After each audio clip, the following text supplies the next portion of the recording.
invitar a que se acerquen acá, adelante, a los compañeros del tercer malón, que ellos vienen. Sí, un aplauso para los compañeros.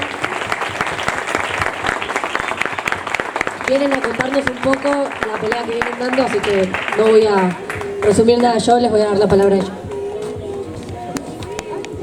Buenas tardes a todos, ¿cómo están? Somos integrantes del Tercer Malón de la Paz. Hemos venido desde Jujuy, ¿no? Caminando por luchar para nuestros derechos, porque en Jujuy no hay división de poderes. Todos nuestros derechos fueron vulnerados, ¿no? Con esta nueva reforma, el gobierno provincial ha violado la misma constitución provincial, también la Constitución Nacional, ¿no? El artículo 75, inciso 17, en donde no se respeta la consulta libre, previa, informada, sobre todo de las comunidades originarias, ¿no? Entonces estamos acá, eso para llevar un mensaje a Argentina de todo lo que está pasando allá en Jujuy. Prácticamente se vive una dictadura, no hay división de poderes, como dije, se ha violado la Constitución provincial, la misma Constitución Nacional y también tratados internacionales como el Convenio 169. Bueno, ahora les doy la palabra a la compañera para que sigan, ¿no?, dando a conocer qué es el Tercer Malón de la Paz y a qué vino a Buenos Aires.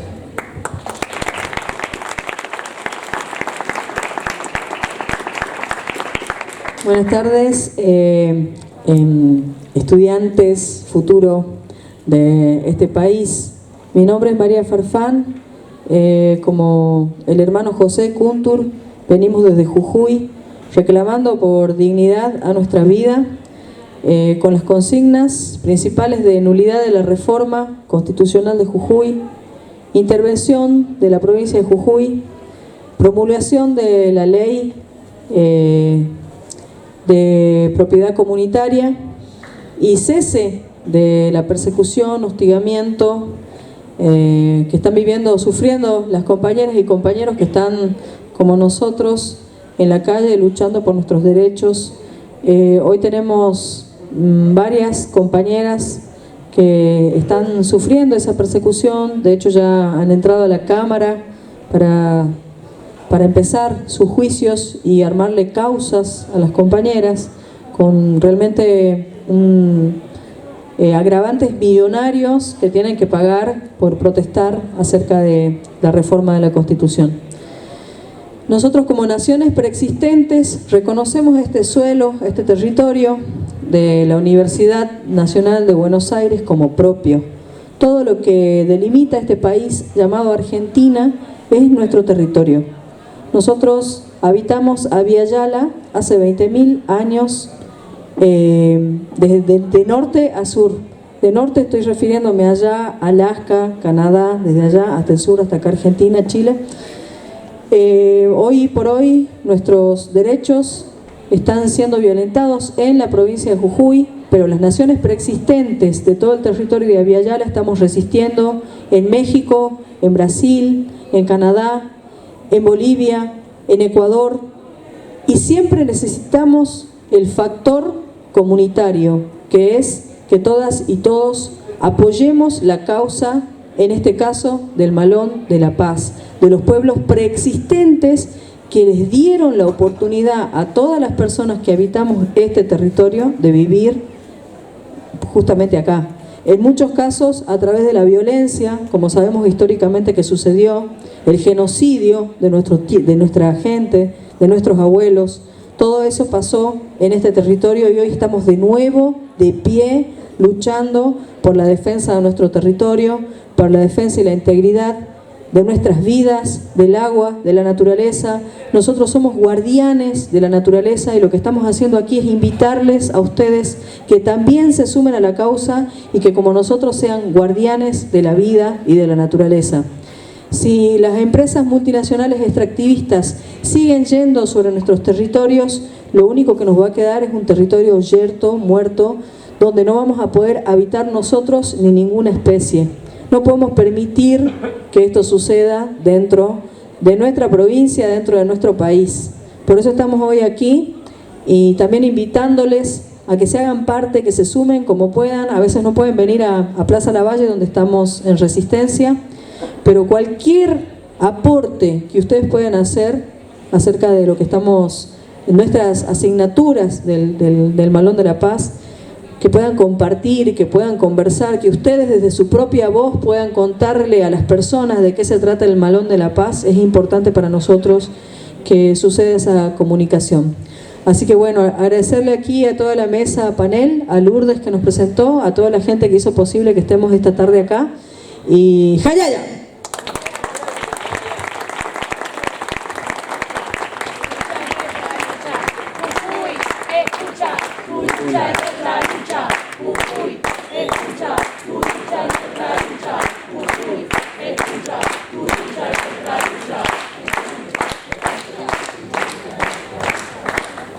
Bien, como dijo la compañera, somos comunidades originarias, ¿no?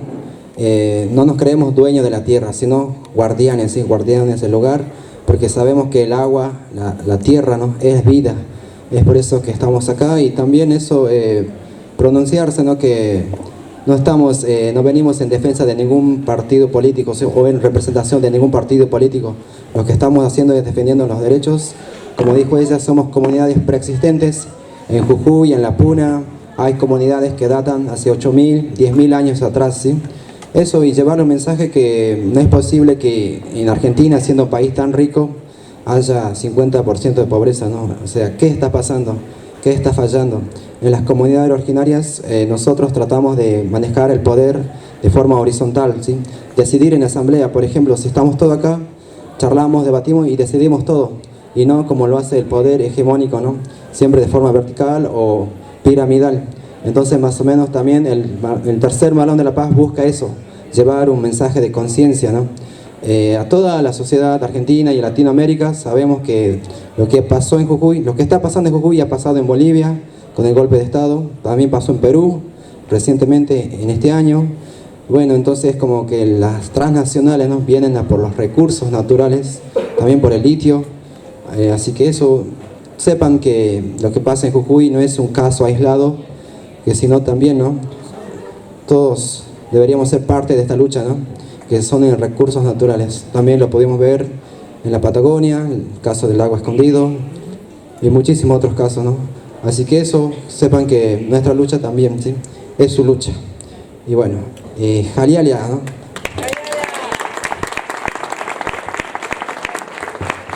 Bueno, gracias compañeros por participar. Creo que la lucha que vienen dando los compañeros de Jujuy es un ejemplo enorme de cómo se enfrenta la derecha y que es súper pertinente para la charla que vamos a tener acá, que tiene mucho que ver con esto, ¿no? Con por qué avanza la derecha, con cómo se la enfrenta, con cómo se enfrenta el ajuste del gobierno, con cómo se enfrentan los planes extractivistas que tienen todos los partidos políticos en nuestro país.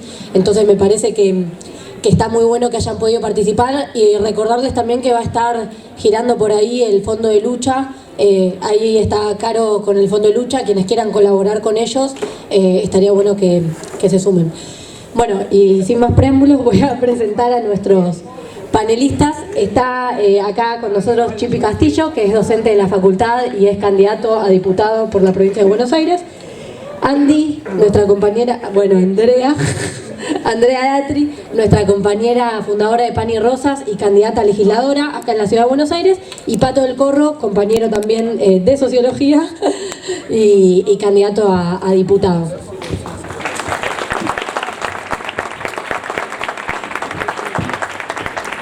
Gracias. Bueno, primero, buenas tardes a todos, a todas, a los y las compañeras del Malón también. La idea para mí de la charla, gracias a la invitación también, a los compañeros de Sociales y de la UAC, es un poco ver de intercambiar un poco y abrir, me parece, más rápido también a preguntas y a que podamos tener más un diálogo, si se quiere, así que voy a intentar no extenderme y puntear algunas cosas que me interesaban para intercambiar. Estamos todos peleando con las gripes y eso, así que perdón si cada tanto respiro así como un pescado.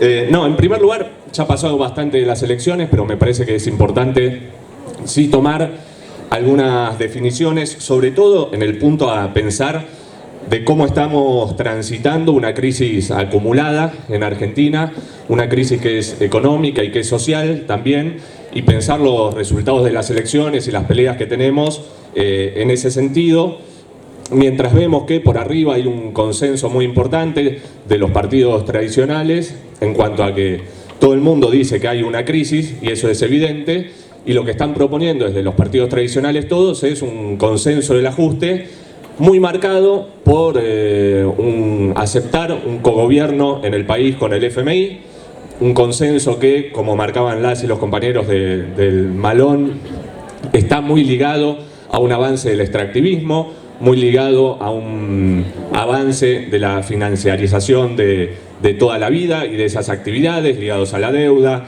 ligados a la extracción de capitales también, y sobre todo muy ligado también a la precarización de la vida, precarización del trabajo, de la salud, de la vivienda, de la educación, y eso es lo que estamos viviendo en general. Ahora, probablemente, depende obviamente cómo resulten las elecciones, lo que vamos a ver, o sea, la foto que vimos de estas elecciones va a cambiar. Lo que está estallando en Argentina también es el sistema de alianzas políticas que venimos viendo desde hace por lo menos 10 años, y ya eso, si se quiere, lo empezamos a ver en los diarios estos días. Si uno ve, ahora Macri le tira centros más claramente a Milei, los llamados gordos de la CGT, los dirigentes de la CGT, también se juntan con Milei, le ofrecen planes. Lo vemos a Gerardo Martínez de la Construcción, lo vemos a Luis Barrio Nuevo, que pasó de ser el impulsor de la campaña electoral de Guado de Pedro a ser un auspiciante de Milei. Lo vemos también en declaraciones como, por ejemplo, las de Sergio Berni, diciendo cómo el mismo PJ armó parte de las listas que llevó a Javier Milei en la provincia de Buenos Aires. Y toda esa reconfiguración política por arriba que vamos a tener que ver cómo se da, pero que ya muestra que, digamos que no es que hay proyectos claramente antagónicos en el sentido de que uno puede delimitar bien quién está de cada lado, sino que hay traspasos para todos lados, muestran la crisis del régimen político, pero lo que es más complejo y por ahí lo más interesante para ver es qué está pasando por abajo. Porque por abajo nosotros, y acá ya entro también en diálogo con varios análisis que se vienen haciendo de las elecciones, por abajo es un poco más complejo la lectura de lo que está pasando. Porque hay dos opciones, digamos. Hay una opción que es pensar que el 30% que sacó Milei en las elecciones es un voto todo de gente de derecha ligada a las Fuerzas Armadas, al partido militar, o sea, digamos a lo más derecha ideológicamente y también en la realidad. Que se veía, por ejemplo, el otro día en la legislatura, habrán visto en las fotos de la gente que hacía cola para ir al acto de Villarruel, y uno veía y decía, bueno, había milicos viejos, canas viejos, o sea, se veía que era gente de derecha tradicional. ¿Es el 30% eso que sacó Milei ese voto? Bueno, no, evidentemente no. Incluso hay distintos estudios que ya lo van marcando, y eso es una parte importante para nosotros, para discutir y para pensar acá. Porque si fuera solo ese 30% todo de derecha, sería una discusión. Si hay sectores para discutir, es otra.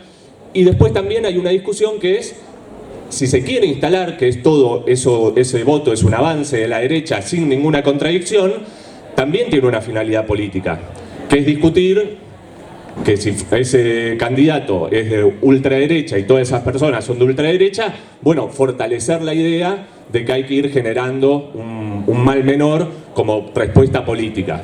Entonces eso me parece que es importante para discutir, sobre todo en la juventud, donde se ve que hay mezcla de situaciones muy contradictorias, de gente incluso que veíamos, charlábamos el otro día, estábamos con compañeros de GPS que son tercerizados de aerolíneas, y les preguntaba, bueno, si tenían compañeros que habían votado a Milei, decían que sí, y decían, bueno, porque quieren mandar a sus hijos a una escuela privada, por ejemplo. Entonces, o porque opina que va a ajustar a los de arriba y no a los de abajo. Son tercerizados, o sea, precarizados, de una empresa que además siempre la derecha la agarra como punto, si se quiere, para atacar, como Aerolíneas Argentinas. Entonces ahí hay una discusión con un sector. Y me parece dialogar con eso para empezar a pensar mejor qué es lo que está dando, por qué se van generando esos fenómenos y nosotros, digamos, cómo se van construyendo y nosotros cómo podemos actuar en estos meses, pero también de acá para adelante. Y acá un punto, digamos, que me parece señalar es que lo que todos vemos es que hay un cansancio, evidentemente. Hay un cansancio de gente que uno encuentra y dice: yo voté a Macri, me estafó, voté a Alberto Fernández, me estafó, ya no quiero que me sigan estafando, y por alguna vía entró el mensaje de Milei contra la casta política, que tenemos que partir de decir que hay una realidad, de que existe una casta política. Milei la utiliza para decir que es una casta como el problema de todos los males y así ocultar a la clase empresaria que está detrás de él, pero eso no quita, y es un rol que nosotros tenemos que salir a denunciar, pero eso no quita de aceptar y decir, sí, evidentemente hay un sector que vive de la política para favorecer a los grandes empresarios que genera esa bronca porque genera una división de cómo se ve, de cómo viven algunos sectores con la vida normal de la gente. Por ejemplo, cuando fue la pandemia y salía Alberto en su casa festejando su cumpleaños y después echándole la culpa a Fabiola, bueno, eso generó una bronca enorme en toda la población, porque eran sectores que estaban en la casa, muchos de los cuales no cobraban ni el IFE, de los cuales era toda la cuestión de quédate en casa, etc., y después saltaba esa situación. Entonces, ¿eso cómo se iba procesando también en la población? Digo, para pensar por lo menos lo que fueron los últimos 4 años, porque me parece que hay que entender cómo se fue gestando ese fenómeno. Después, obviamente, Milei tiene muchos intereses y Milei generaba muchos intereses y genera muchos intereses. Primero se lo movilizó como un friki, digamos, una persona que iba a la televisión como panelista, etc. Y que eran intereses que lo llevaban a la televisión para hablar contra un sector del macrismo. Entonces lo aprovechaban de todo lo que es Eurnequian, el Canal América, incluso sectores ligados a Massa. Bueno, démosle manija a este tipo porque jode a la derecha. Y dentro de la derecha, si se quiere, jodía a algún sector y entonces lo utilizaban para sus internas. Y después, obviamente, era útil en el sentido de que iba corriendo y fue corriendo toda la agenda política a la derecha. Pero fue una acción premeditada, digamos, no es que la agenda se corrió, la agenda a la derecha, se fue todo el mundo. No, fue un trabajo de ir girando esa agenda y eso también le favorecía a los grandes sectores de los empresarios y también a sectores de los partidos tradicionales.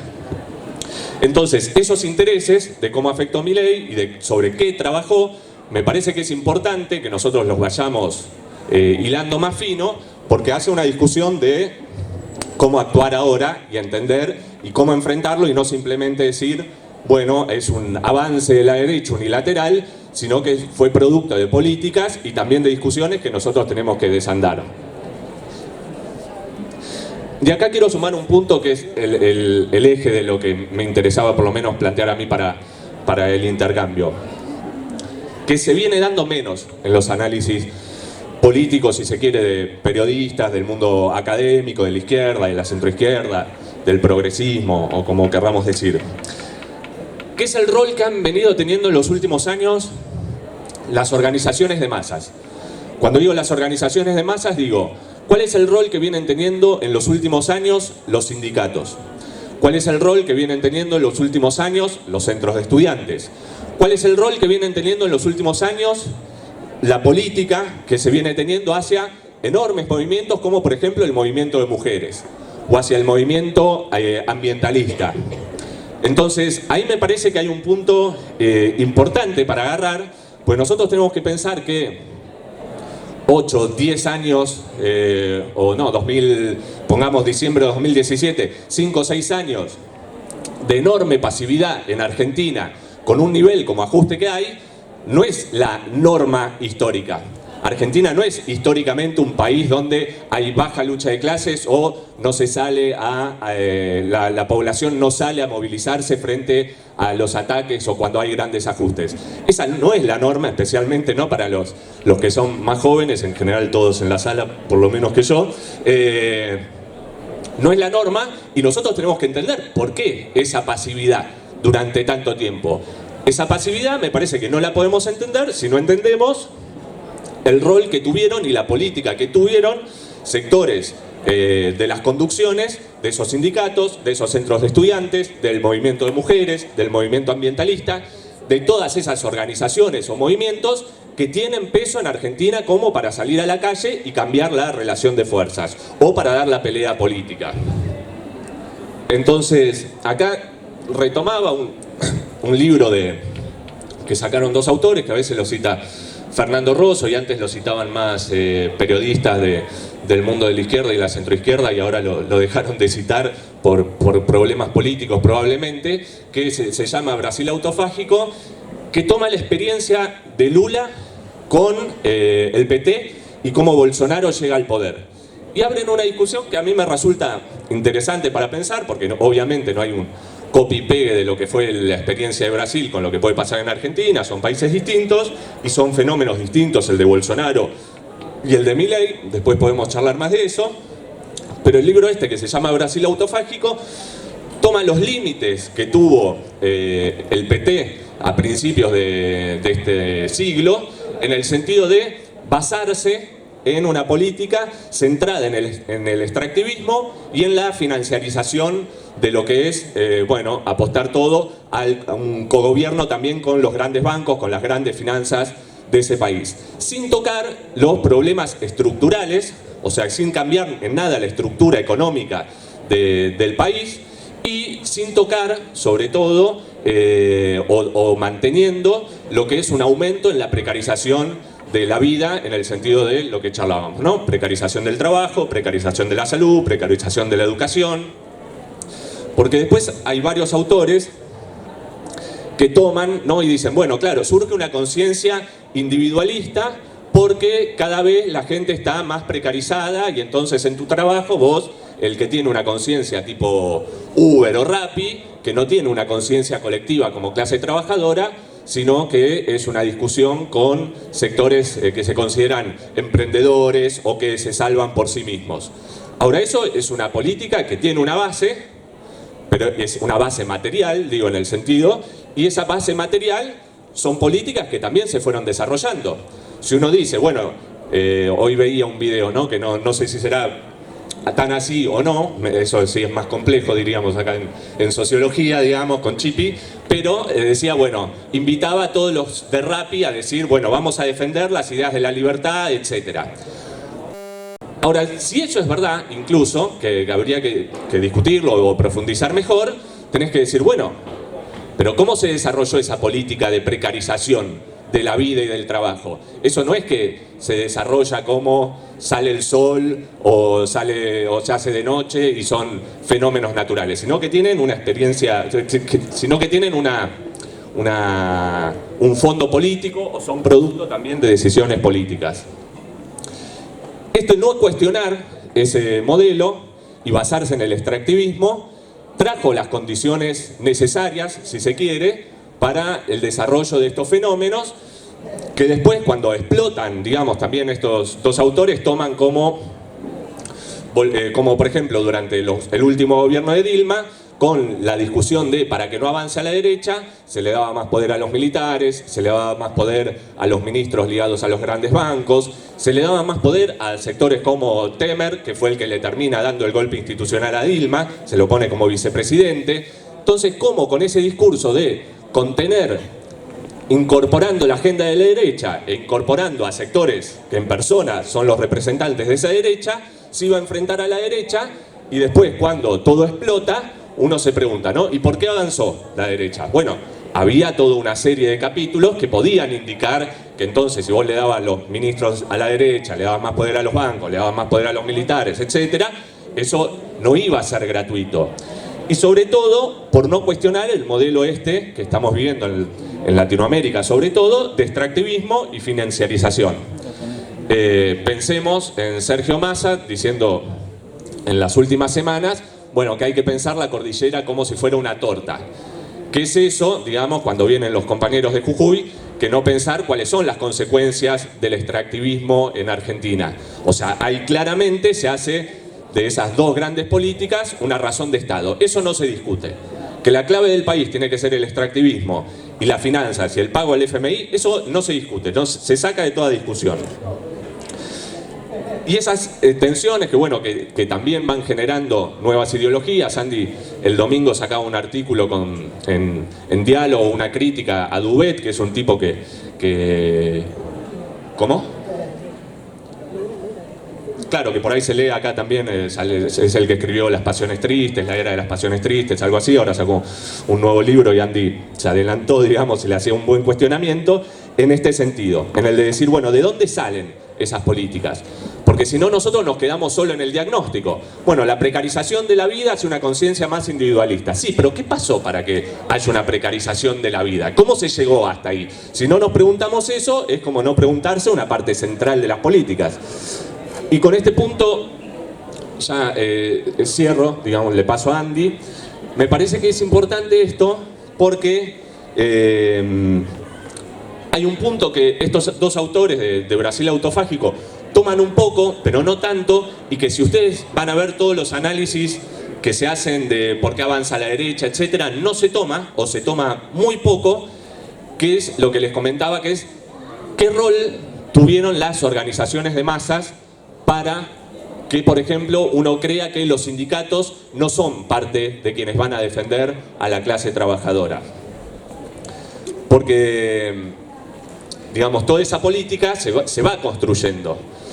Uno puede pensar lo siguiente: ¿cuáles son los diálogos? Algunos diálogos que pueden no ser exactos, pero no se alejan mucho de la realidad, basado en hechos reales, podríamos decir. Vos vas a un sindicato y el sindicato te dice, no, nosotros vamos a pelear por nuestro salario. Pero si al lado tenés una compañera tercerizada, un compañero tercerizado, ese no lo vamos a defender nosotros. Nosotros nos tenemos que ocupar de nuestros representados. Ni hablar si se habla de unir a los sectores ocupados con los desocupados, porque los desocupados son choriplaneros, son vagos. Esos afuera, no son compañeros tuyos, no son parte de tu misma clase. Si uno ve el movimiento de mujeres, por ejemplo, después de conquistar con enorme fuerza, organizándose desde abajo, el derecho al aborto, no hay un desafío de ese movimiento de mujeres para unirse con las mujeres o para unirse o para desarrollar el trabajo dentro de las mujeres trabajadoras, de los sectores más pobres, las que las están pasando muy mal. La conclusión del enorme movimiento de mujeres fue: conquistamos el derecho al aborto, ahora es un ministerio sin presupuesto. Porque eso, si no hay una atención con que esos diálogos que después aprovechan distintos sectores tienen una base de realidad, va a ser difícil dialogar con esos sectores. Con los movimientos sociales. Los movimientos sociales, si se quiere, los oficialistas, dejaron de movilizar con una pobreza de casi el 50%. Entonces son movimientos sociales que ya no movilizan porque si movilizan es hacerle el juego a la derecha. Aunque haya 50% de pobreza, aunque no llegue la comida a los comedores.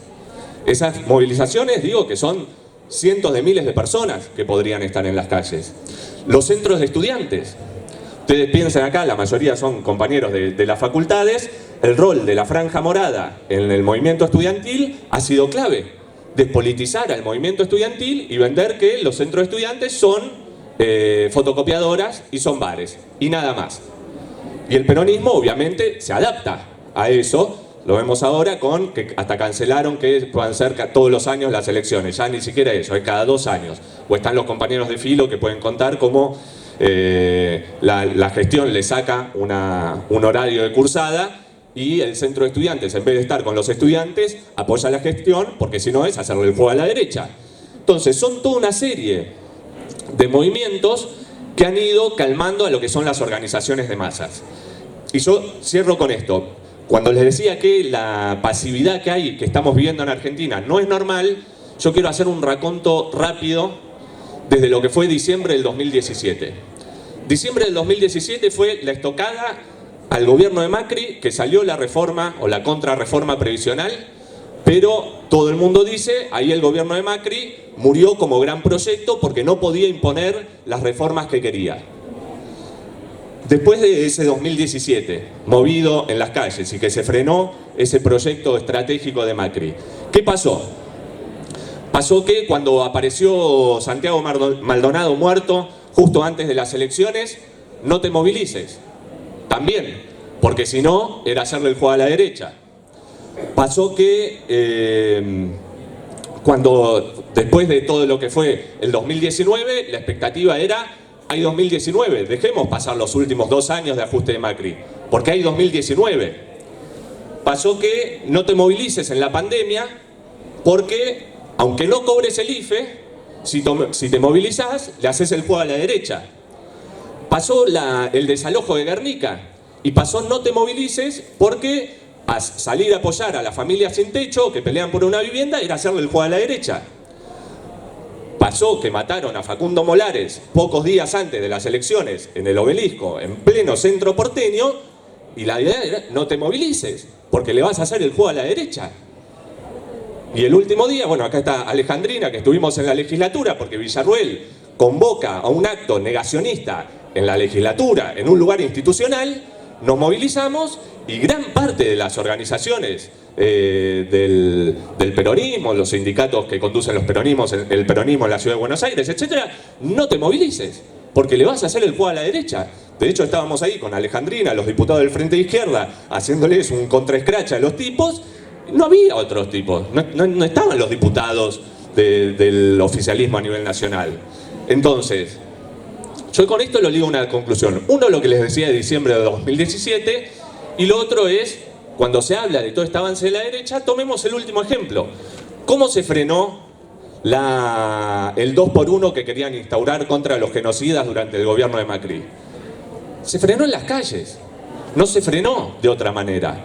Entonces, este punto a mí me parece importante charlarlo y que es una novedad y que nosotros lo tenemos que pensar, porque tenemos que pensar por qué las organizaciones de masas, siendo institucionalizadas y transformándolas en apéndices de una fracción política o de un determinado gobierno, perdieron el filo que nosotros tenemos que volver a recuperar, en el sentido de decir, ¿por qué si se va a frenar el ajuste en Argentina, si se va a frenar una avanzada de la derecha, eso va a tener que ser con los centros de estudiantes, con los sindicatos, con las organizaciones de mujeres, con los movimientos sociales, con los organismos de derechos humanos, pero que para eso, que son miles y miles, son millones de personas, que son la fuerza real que puede frenar en las calles cualquier ajuste, eso lo vamos a tener que empezar a discutir en estos lugares como son las facultades o los lugares de trabajo.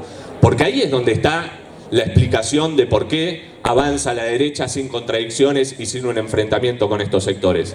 Entonces me parece que este análisis por ahí parcial, que después podemos continuar, es una clave de lo que nosotros tenemos que pensar para pensar no solamente las tareas que tenemos ahora y la lucha política que tenemos ahora por recuperar nuestras organizaciones de masas y dar una pelea política, sino también y sobre todo de cara a lo que viene en los próximos meses y en los próximos años. Gracias.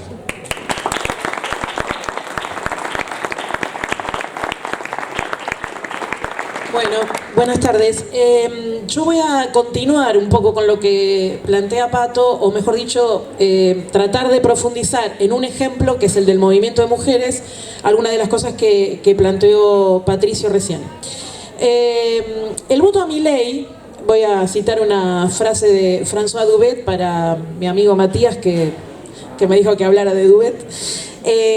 Expresó que... Lo expresó, no hablando de Milei, pero me parece que es una frase que sintetiza un poco esto, que se trató de un conglomerado de cóleras, más que de reivindicaciones organizadas. Y esa cólera, ¿no?, por lo que decía Pato también, ¿no?, que no es que son todos de derecha que quieren, volver a reivindicar a la dictadura genocida. Es un conglomerado de cóleras. Y esa cólera, los libertarianos también la vehiculizan hacia el falso antagonismo entre libertades democráticas y derechos sociales o económicos, ¿no? El razonamiento es más o menos así.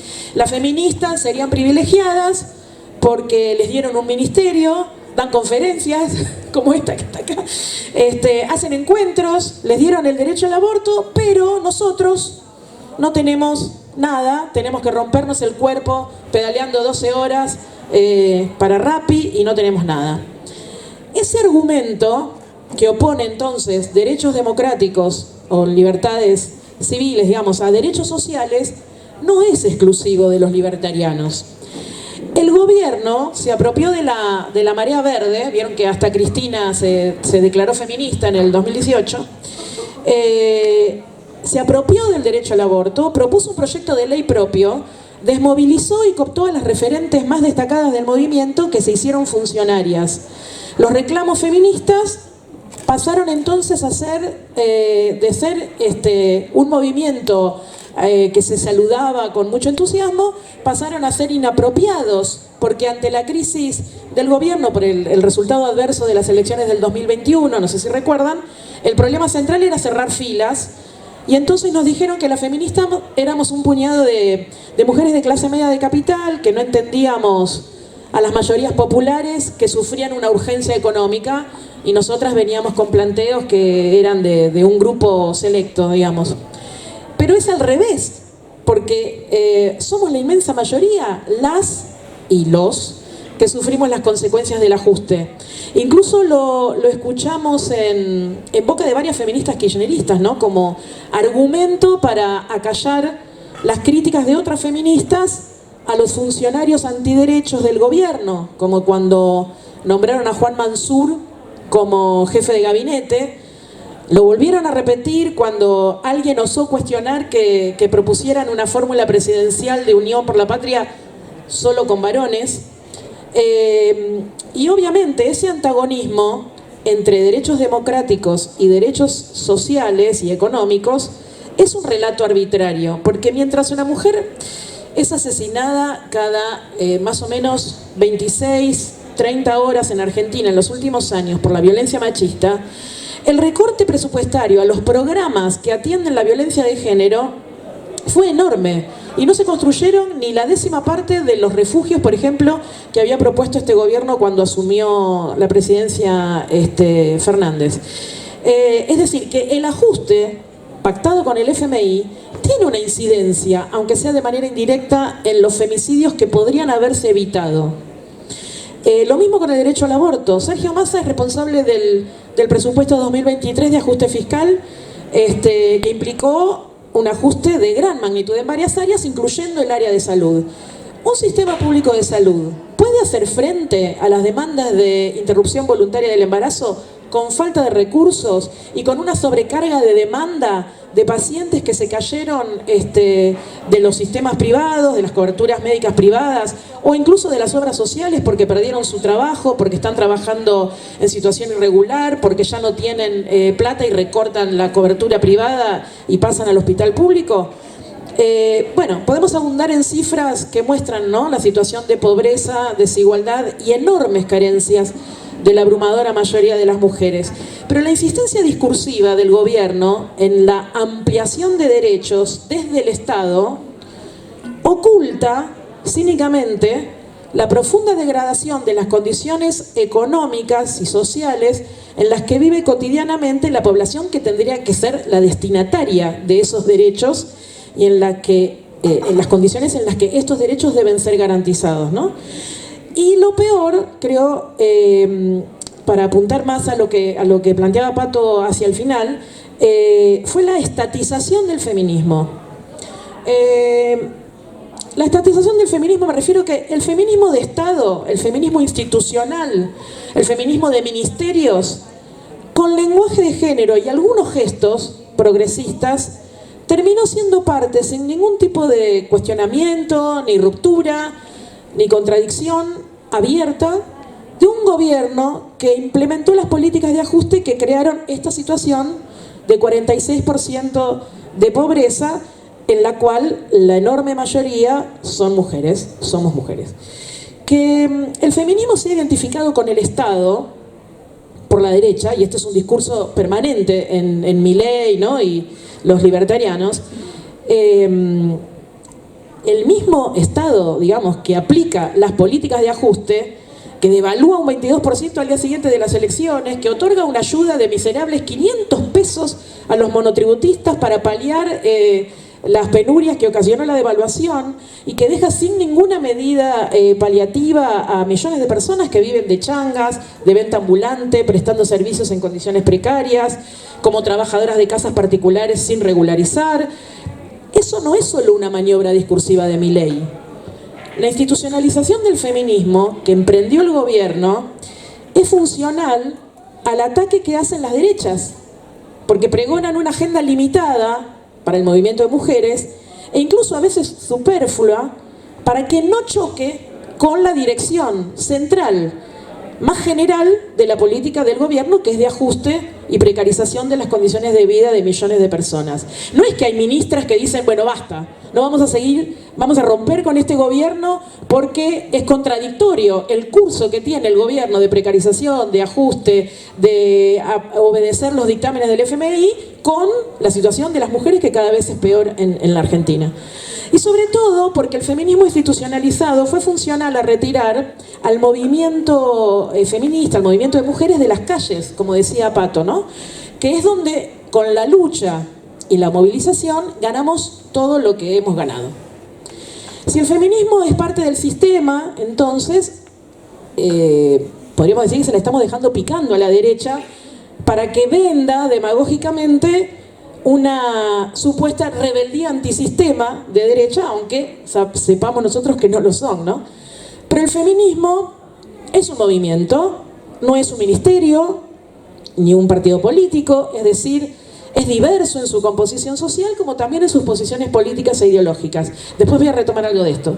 Y en Argentina, el movimiento de mujeres y los feminismos tienen 40 años ya de tradición ininterrumpida en la organización transversal de amplios sectores de mujeres trabajadoras, estudiantes, amas de casa, activistas sindicales, activistas de derechos humanos, de organizaciones sociales y políticas, etc. Es uno de los movimientos de mujeres y feminismos más reconocido internacionalmente, justamente por su continuidad durante más de 40 años, por su enorme capacidad de movilización y convocatoria, que tuvo sus picos máximos, digamos, en 2015 con el movimiento Ni Una Menos y en 2018 con la Marea Verde. Toda esa fuerza, y eso es lo que nos tendríamos que preguntar ahora, ¿no?, en esta situación en la que estamos, ¿no puede ser un punto de apoyo para enfrentar a las derechas y el ajuste en vez de esperar pasivamente y llorando, digamos, que viene el fascismo y que todas vamos a perder nuestras conquistas? Bueno, creo que sí, pero esa es una batalla, y es una batalla en curso que hay que darla. Justamente porque el movimiento feminista debe ser independiente del Estado, no es homogéneo políticamente, como dije recién, ni podría serlo porque expresa distintos sectores de clases con intereses diversos, pero está integrado mayoritariamente por mujeres asalariadas, mujeres de familias trabajadoras, del pueblo pobre. Entonces, si queremos profundizar la lucha por las demandas de la inmensa mayoría de las mujeres, que son trabajadoras, precarizadas, empobrecidas y empujadas incluso a los márgenes del mercado laboral, hay que pelear para que el movimiento se oriente hacia el enfrentamiento al Estado capitalista, contra el Estado capitalista y los partidos políticos patronales. Y eso significa enfrentar no solo a las derechas, a las viejas derechas, a las nuevas derechas, o a los neoliberales progresistas, sino también a quienes con un discurso aparentemente de izquierda se ofrecen para gestionar la decadencia capitalista en vez de combatirla, y que terminan después resignándose a la subordinación al mal menor. Creo que los feminismos populares, los feminismos anticapitalistas, los feminismos de izquierda y por supuesto quienes nos consideramos feministas socialistas revolucionarias, debemos dar estas peleas permanentemente en el movimiento por influenciar en el rumbo que adoptará ese movimiento en su conjunto. Por eso somos parte del movimiento feminista, del movimiento de mujeres, desarrollando bloques políticos con sus alas izquierda, que en disputa con las otras tendencias que proponen permanentemente la conciliación con el Estado y el régimen y los partidos políticos que representan los intereses de los capitalistas, desarrollen, al contrario, la independencia política del movimiento respecto de las clases dominantes y sus partidos, y propongan la convergencia del movimiento con las luchas de la clase trabajadora. Esa es la política que llevamos adelante desde Pan y Rosas, que desarrollamos en el movimiento de mujeres y los feminismos. Concretamente, por ejemplo, mientras alentamos a que en los lugares de trabajo, en el 2015, por ejemplo, que en los lugares de trabajo no solo las mujeres, sino también los compañeros trabajadores se expresaran durante el Ni Una Menos, reflexionando sobre todas las formas de discriminación y desigualdad que vivían sus propias compañeras, sobre la igualdad salarial, las categorías en las fábricas, el acoso sexual, la libertad para decidir de las mujeres. También convocamos al movimiento de mujeres a ser solidario activamente, por ejemplo, en ese momento, contra los despidos y el cierre de PepsiCo, una fábrica que dejó a todos los trabajadores y las trabajadoras en la calle. Con una consigna que era ni una menos sin trabajo.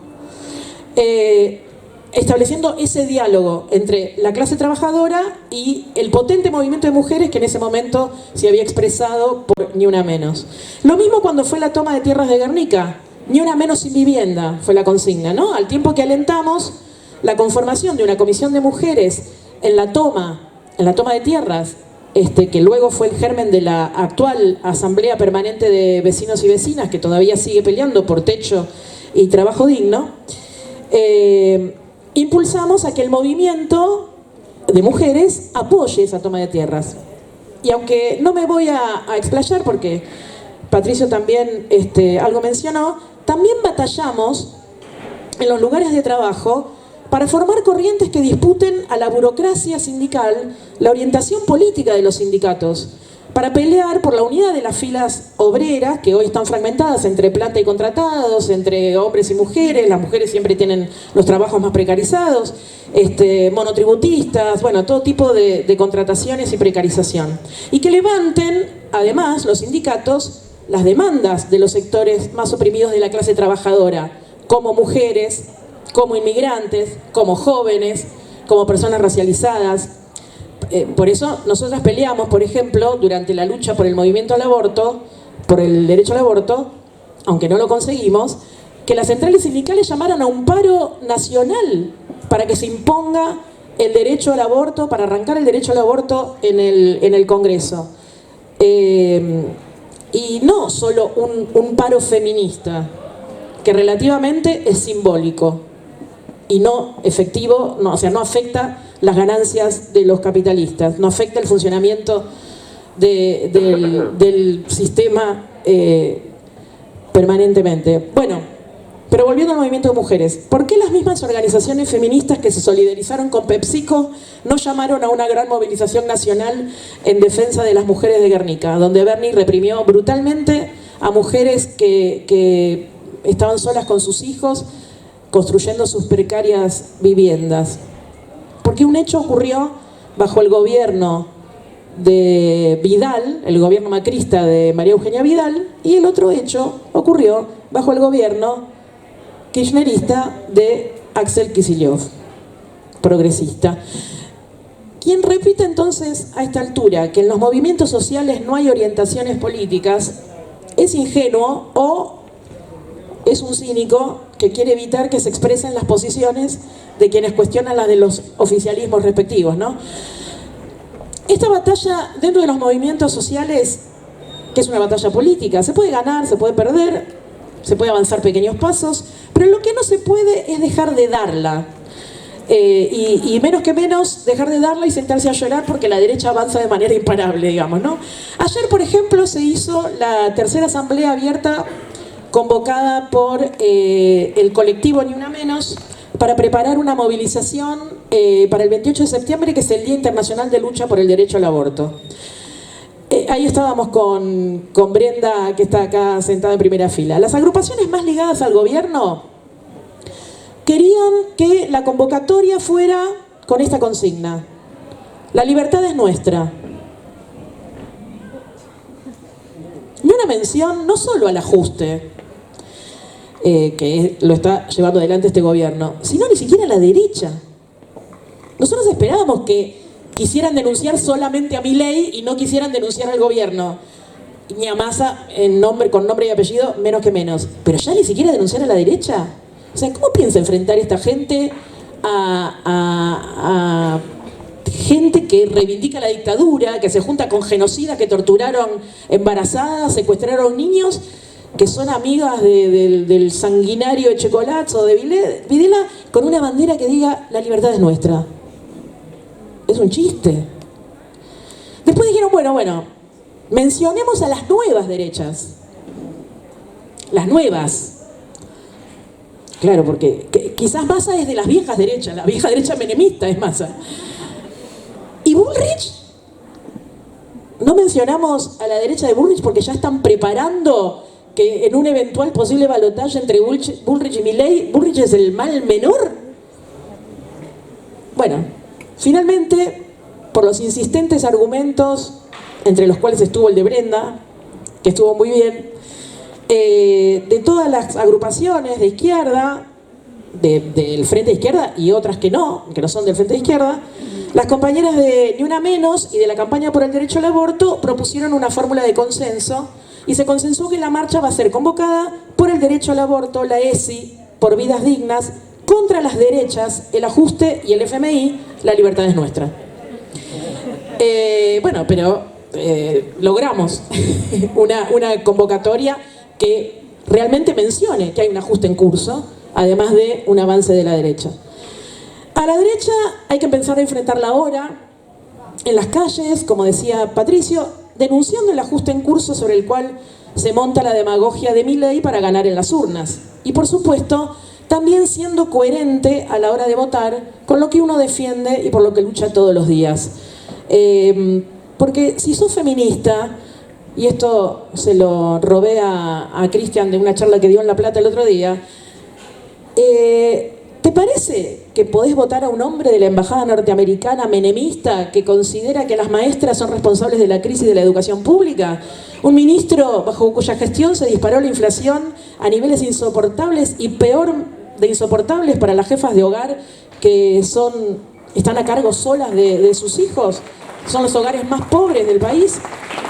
Que jamás repudió la brutal represión que hubo contra las mujeres de las comunidades originarias en Jujuy, porque el represor es su amigo Gerardo Morales, socio en el negocio del extractivismo, y que mucho menos cuestionó la represión de su amigo, socio y compañero de partido político, que es el gobernador de Salta, cuando reprimió y encarceló a maestras por luchar por aumento de salario, al que dice, como dijo Patricio, que la cordillera es una torta donde piensa seguir haciendo grandes negocios contra las comunidades originarias, especialmente las mujeres, que son las guardianas, como dijeron recién acá las compañeras y compañeros del Malón, las guardianas de la tierra y el agua. Este mal menor es mucho menor que los anteriores males menores que nos venían haciendo pasar. Mi límite es Massa, dijo uno, que ahora le está haciendo la campaña. ¿Cuál va a ser el próximo límite? Entonces creo que tenemos que organizarnos en cada lugar de trabajo, en cada escuela, en cada universidad, en cada barrio para enfrentar el envalentonamiento de la derecha y el ajuste en curso, porque el ajuste en curso es el que permite el envalentonamiento de esa derecha. Volver a ser una marea de pie de lucha que confía solo en sus propias fuerzas. El movimiento de mujeres puede ser como una gran red de centenares de vasos, miles de vasos comunicantes con la clase trabajadora, porque la mayoría del movimiento de mujeres son mujeres trabajadoras, asalariadas, empobrecidas. ¿Se imaginan un gran movimiento de mujeres en el que participen las 200.000 enfermeras que hay en todo el país, en el que participen 1,5 millones de maestras y profesoras, 1.300.000 trabajadoras de casas particulares que hay en Argentina? Solo por mencionar algunos de los sectores donde mayoritariamente la composición, los rubros de trabajo donde la mayor cantidad de trabajadores son mujeres. Las jóvenes del movimiento, que además son las más precarizadas, las que tienen peores salarios y condiciones, podrían contagiar su su gran fuerza colectiva en la lucha por sus demandas, a todos los que también les roban su salario, que ya no aguantan más las consecuencias del extractivismo en sus territorios, que no soportan más la carga de la inflación y la pérdida de poder adquisitivo, a los que ya no tienen nada que perder. Las feministas socialistas comprometemos todo nuestro esfuerzo en esta tarea que consideramos que es urgente, porque sabemos que las mujeres, ante cada crisis, somos capaces de contagiar nuestro espíritu de lucha al conjunto de los explotados y oprimidos y vencer todos los obstáculos en el combate colectivo por el pan, por las rosas y por nuestro derecho a la libertad.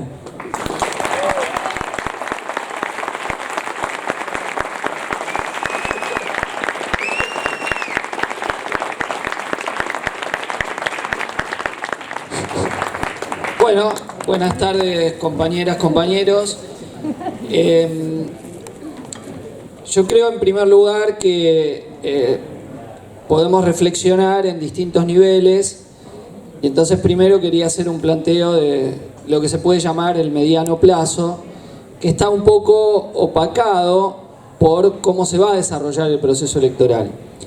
¿Y a qué me refiero con esto? Bueno, uno ve las elecciones y van a ir candidatos de los espacios políticos que estuvieron en los últimos años, más Milei, bueno, pero que ya venía, como si todo no cambiaría mucho, ¿no?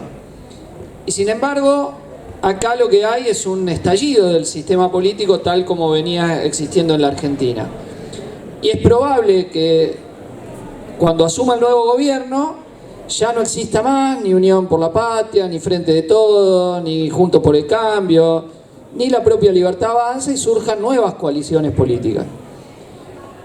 Y esas coaliciones políticas en las que está pensando la clase dominante, que tiene distintas alternativas, tiene un huevo en distintas canastas, tienen sí un punto común que es continuar sometidos al FMI, desarrollar el extractivismo alrededor de Vaca Muerta, alrededor del agronegocio, alrededor del litio y otros minerales, para conseguir los dólares, para pagarle al FMI, y algunos aparte, fugar algunos más que queden por ahí, y seguir con la precarización laboral, sacando incluso derechos que hoy tiene el pueblo trabajador.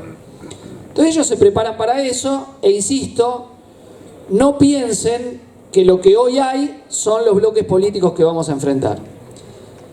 Y en ese mediano plazo, nosotros tenemos que abordar el plazo más inmediato, que es el proceso electoral que tenemos hacia octubre. Y entonces ahí tenemos distintas cuestiones que para mí hay que analizar desde una posición que es una posición de lucha, una posición de combate. Y que esa posición de combate tiene obviamente un nivel que es enfrentar el ajuste que hay hoy en curso, participar de las movilizaciones, de las luchas de las trabajadoras, de los trabajadores, por vivienda, por el salario, contra las distintas manifestaciones del ajuste. Es muy probable que el próximo 14 estemos en la calle, el 14 de septiembre, en una movilización unitaria contra el ajuste, el FMI y la derecha. Y tiene una dimensión también que es de lucha política. ¿Por qué? Bueno, porque hay un enorme operativo para que todas las alternativas políticas que va a haber en octubre sean alternativas de los sometidos al FMI. Que no haya nada como opción en la cabeza de millones que sea algo distinto a ser esclavo del Fondo Monetario Internacional.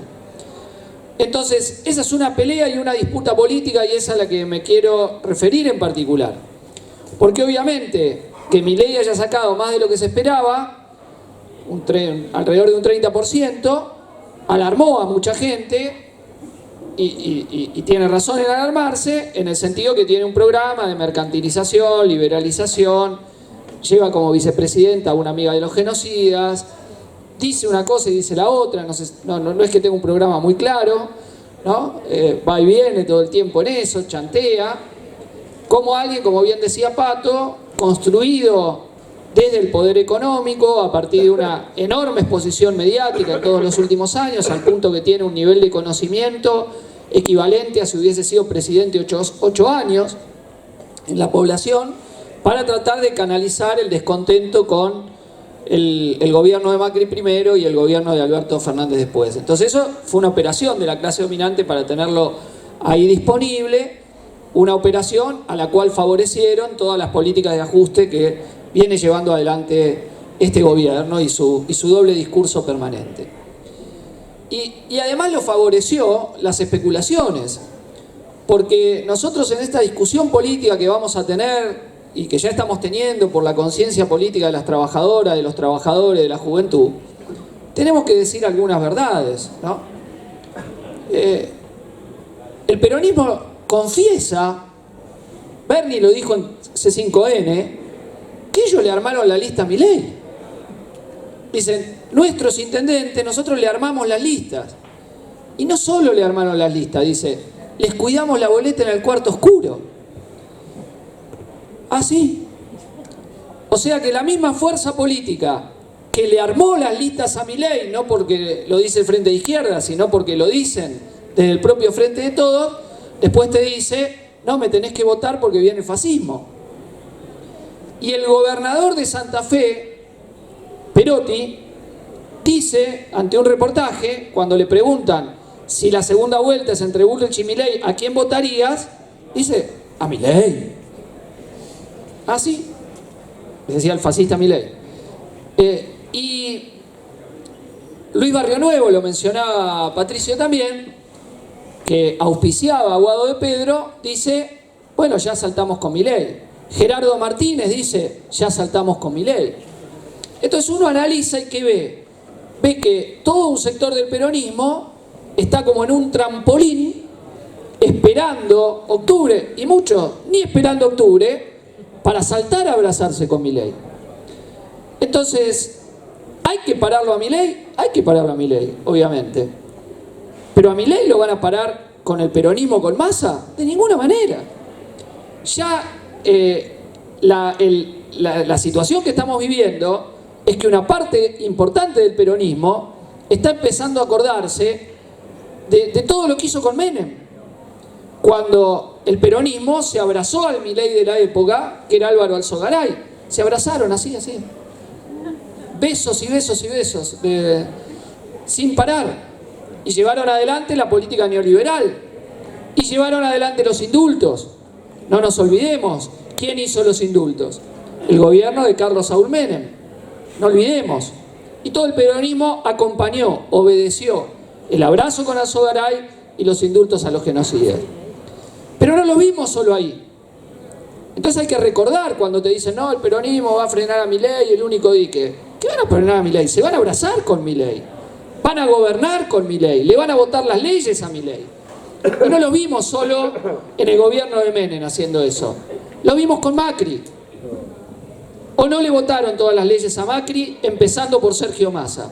O sea que Sergio Massa, el que fue a Davos con Macri, el que dirigía el Frente Renovador, que le votaba todas las leyes a Macri, es el que va a parar a Milei.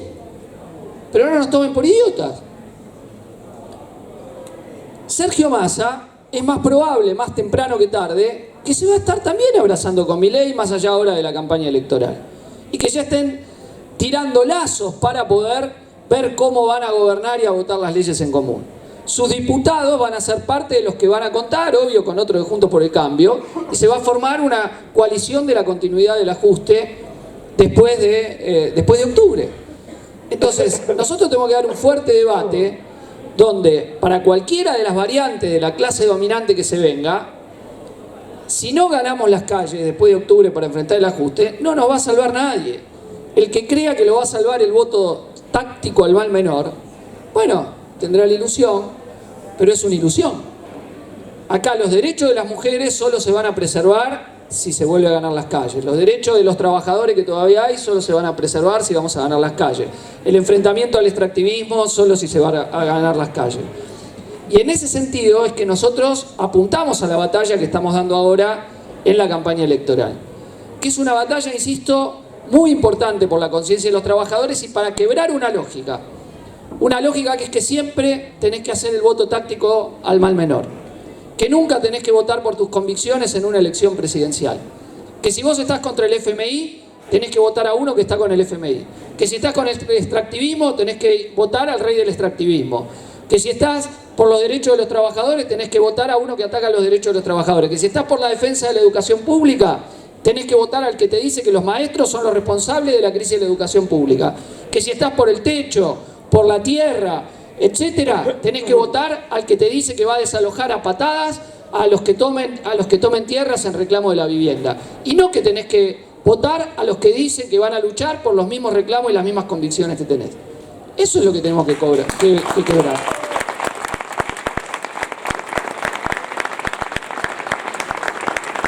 Yo pensaba el otro día en un conocido que tiene 60 años y dice que es de izquierda y nunca votó a la izquierda.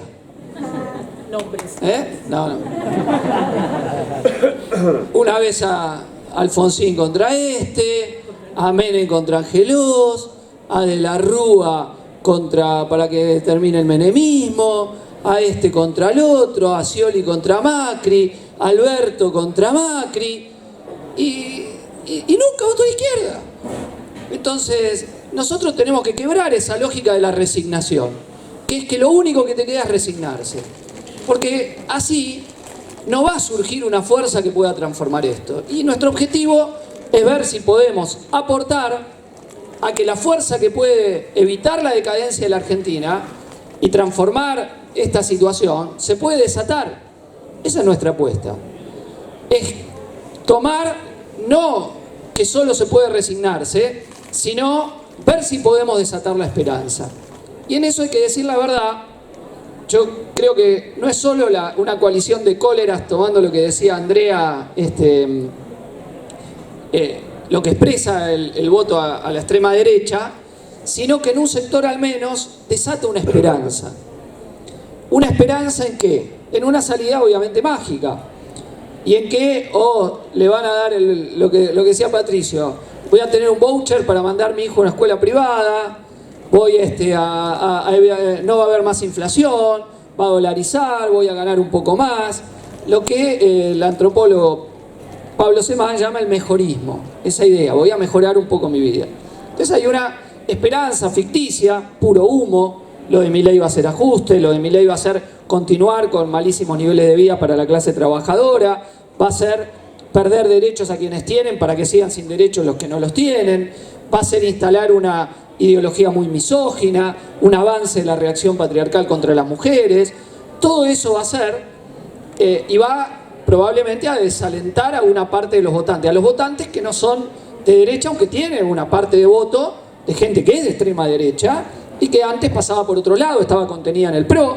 Hay una pelea ahora, lo de Villarruel, lo podemos ver estratégicamente y tácticamente, hay una pelea por la lealtad del voto militar, del partido militar y el partido policial. Entonces lo tiene que sacar a Bullrich y por eso radicaliza el discurso para tratar de que quede de su lado el partido militar fascistoide, y entonces decir ese 10% está conmigo y no se me va, y si alguno está con Bullrich que venga rápido para acá. También la pelea también por eso. Una parte es ese voto, es gente con la que nos hemos enfrentado siempre, que antes votó a Bussi, a Patti, a Rico, qué sé yo, o al PRO en el último tiempo, ¿no? Estaba ahí concentrado y ahora Milei se lo saca. Pero hay otra parte que no, como se señalaba, y entonces esa parte va a entrar en contradicción, es la que se va a, digamos, desenmascarar más rápido frente a las políticas que vienen de arriba, porque lo que llama la atención no es que lo votan sectores privilegiados, de un fenómeno, una derecha que lo vota a la clase media acomodada, sectores ultraliberales, etc. Lo que se dice es por qué sectores populares que no piensan de esa manera, jóvenes que vos le decís dictadura y te dicen, no, yo no quiero la dictadura, o querés liquidar la educación pública, no, de ninguna manera, etcétera, que no tienen esa ideología, igual lo votaron. Eso es lo que llama la atención. Y ahí hay obviamente también una disputa que tenemos que dar en los laburos, con compañeras y compañeros que se hayan visto seducidos por esa ilusión, por el humo vendido por Milei. Hay que explicarles a los compañeros y tener muchos argumentos para explicar cómo eso no va a mejorar, sino que va a empeorar la situación de los trabajadores. Entonces nosotros tenemos una pelea política de varias bandas. Discutimos con esos que no piensan con Milei, los otros que piensan como los fachos, los combatimos, ahí no tenemos mucho debate planteado. Tenemos un debate, obviamente, con gente que es de izquierda y tiene dudas, bueno, pero entonces el mal menor para decirle, mirá, así nunca va a haber izquierda y siempre va a haber resignación mal menor y lo único que va a hacer es crecimiento de la derecha. Nosotros tenemos que hacer un polo que obtenga hasta en el terreno electoral la mejor elección posible para aportar desde ahí también al proceso de movilización y lucha de clase de los trabajadores y meter una idea que es que hay una fuerza social que puede cambiar esto. La clase trabajadora es la gran mayoría de la sociedad. La inmensa mayoría de la sociedad. Andy daba los números ya de millones solo contando las mujeres en las actividades más feminizadas, de las actividades económicas más feminizadas, donde la fuerza de trabajo es feminizada. Pero llevémoslo a toda la clase trabajadora. Si la clase trabajadora rompe su división, no la puede parar ni Milei, ni Villarruel, ni Massa, ni el FMI. Y en última, la burguesía, aunque ahora celebre un poco, teme que eso puede volver a resurgir. ¿Por qué? Porque hemos visto muchas rebeliones populares en América Latina y porque lo que hoy hay son movimientos pendulares no afianzados y no es que nos han pasado con una topadora, nos han derrotado y nos dicen nos tenemos que resignar. Son peleas por dar. Y entonces en esas peleas por dar podemos empezar a la defensiva y pasar a la ofensiva y transformarse en otra cosa. Entonces ellos también tienen el temor que no pueden nombrarlo con todas sus letras. Cuando Milei se reúne con Barrio Nuevo, cuando Milei se reúne con Gerardo Martínez, está hablando de ese temor. Está diciendo, yo tengo que tener a la burocracia sindical también de mi lado para que los trabajadores, para tratar de contener, para tratar de dividir. Entonces nosotros no tenemos que comernos la parada que ellos por una elección ya está, etcétera, etcétera. No. Tampoco tener ingenuidad. Nosotros tenemos que preparar para la lucha y para el combate. El que no se quiera preparar para la lucha y para el combate le sacarán los derechos. Y eso lo tenemos que decir con toda claridad. Para superar la pasividad a la que nos han llevado en estos años, ganar las calles y movilizar al movimiento estudiantil, al movimiento de mujeres, a la clase trabajadora, pasarle por encima a los burócratas sindicales y abrir otra perspectiva. Esa es la preparación que tenemos que tener nosotros. La profunda confianza y esperanza en ese aspecto en que la salida es colectiva. Y tenemos que esmerarlos por poder transmitirlo de la mejor manera posible. Insisto, que la salida no es pisar al de abajo, que la salida no es individual, que no es contra el otro compañero, que no es por la magia del mercado, que no es con humo, sino si hay salida, esa salida es colectiva. Si hay salida contra la destrucción del planeta, si hay salida contra la precarización, si hay salida contra el militarismo y la guerra que hoy recorre Europa, si hay salida contra el empobrecimiento de las masas, si hay salida contra la precarización permanente de la vida, esa salida es la acción de masa, la unidad de la clase trabajadora y que supere el corporativismo y la idea de que no se puede pelear por otra sociedad. Y eso nosotros lo tenemos que ir anticipando. Y cada compañera y cada compañero que esté en esta sintonía es un compañero y compañera con la capacidad después de organizar a decenas, a centenares y a miles. Y eso es lo que estamos apostando. Compañeras y compañeros, nosotros no sabemos hasta dónde llegará esta pelea. No sabemos. Puede ser que la presión a la resignación pese más. Y tenemos mucha gente trabajando para la resignación, ¿no? Mucha gente. Mucha gente a la cual le dicen, no sigas tus convicciones, votá a un hombre de la embajada norteamericana, como acá se decía. No sigas tus convicciones, andá, que no importa uno, un poquitito más, un poquitito menos. Bueno, nosotros estamos en la pelea en contra de eso. Sabemos que es una batalla, sabemos que tenemos una excelente candidata como Miriam, que tiene la convicción de haber separado contra los genocidas en los juicios, pese a las amenazas, que ha sido un puntal también de la lucha del movimiento feminista en la conquista del aborto. Tenemos un compañero como Nico en la fórmula, que ha dado un sinfín de batallas, que tiene una llegada muy fuerte a la juventud, y tenemos centenares de compañeras y compañeros que están dispuestos a dar esta pelea. Entonces, para nosotros lo electoral no es más que un momento de una lucha y una preparación, las elecciones. Pero la damos con toda la fuerza, la batalla. No estamos de acuerdo con los compañeros que le contestan a los que dicen que hay que votar a Massa. No, no hay que votar a Massa, hay que luchar. Sí, hay que luchar, pero hay que votar a Frente de Izquierda. ¿Hay que luchar? Sí, pero hay que votar a Frente de Izquierda. Porque Si no, compañeros, es como que nos rendimos ante la filosofía de la resignación. ¿Está bien? Y nosotros, ojo, para luchar no le pedimos a nadie que tenga que definirse por lo mismo que nosotros. Nosotros luchamos con los kirchneristas, con la gente que está con el mal menor, con los que votan blanco, etc. En cada lucha parcial. Golpeamos juntos, pero marchamos con nuestras propias banderas. Y eso lo tenemos que clarificar. Y tenemos que anticipar la lucha política. Entonces, compañeras, compañeros, estamos ante ese desafío en estas semanas que nos quedan hasta el proceso electoral. Yo anticipo, insisto, que no pensemos con la inercia del sistema político anterior, que veamos que está todo en rediscusión, que van a surgir cosas nuevas y que nosotros somos parte de quienes actúan en esa nueva realidad. Es decir, nosotros tenemos que partir que de 27 candidaturas quedan 5 y una es la del Frente de Izquierda, es la de Miriam y Nicolás, que, insisto, es lo que ellos no quieren que se piense. No quieren que haya trabajadores jóvenes que digan: che, no tengo que votar todos esclavos del FMI, no tengo que votar a los que me van a ajustar 10, 9 u 8. Puedo apuntalar una fuerza que es la que va a luchar y a resistir en contra de esto. Entonces, bueno, yo creo que eso es lo que tenemos que tener en mente, que esta batalla está preparando la resistencia. Y yo digo que hay que prepararla, gane quien gane la resistencia. Si gana Massa, vamos a tener que resistir. Si gana Bullrich, vamos a tener que resistir. Y si gana Milei, vamos a tener que resistir. Entonces, nosotros nos preparamos para eso porque es el país del FMI. Lo hemos dicho, y por si alguno no lo recuerda, en el 2025 son 20.000 millones de dólares que hay que pagar. En 2026 otros 20.000, otros 20.000 en 2027, bla, bla, bla, bla, bla, hasta el 2031-32. ¿Cómo se va a pagar eso? Siguiendo el ajuste. Los burócratas del FMI opinan que acá las jubiladas y jubilados ganan mucho, lo han escrito en sus reportes. Ellos se toman en un desayuno, se gastan lo que un jubilado o lo que una jubilada cobra en un mes. Bueno, pero esa gente gobierna parte de la economía del país. Le han dado el changüí a Massa hasta el final y después termina la elección y ajustar se ha dicho. Y ajustar mi vida. ¿Está bien? Es por donde vienen. Entonces, yo insto a que veamos, primero, a dar esta pelea con toda convicción. Reflexionamos, pensamos, analizamos, interpretamos el mundo para transformarlo, para actuar. Insto a que cada compañera y cada compañero con los que estamos hoy conversando sea un combatiente, sea alguien que vaya a dar la pelea, a dar la disputa, obvio, en las calles, contra esa filosofía ya insólita de los tipos que dicen no pelees por tu derecho si te ajustan porque es fortalecer a la derecha, ya es insólito.